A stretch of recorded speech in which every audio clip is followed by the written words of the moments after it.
That note right there is C4 because I felt it vibrate there, and by tapping there, I drew my note there.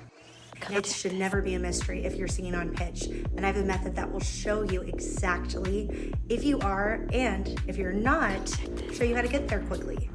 Every note in your entire singing range belongs in something called a vocal meridian. They're located on the curvatures of the face and either above or below a bone. And that's where our voice goes and finds placement. When our voice goes to those spots, we sing in perfect pitch for whatever the note is. For an example, C4 belongs right here. Let's say I'm trying to hit that note, but I don't even have a frame of reference. If I start tapping here and I hum, that note right there is C4 because I felt it vibrate there, and by tapping there, I drew my note there. Now by pressing, I can plant it there and I'm on perfect pitch.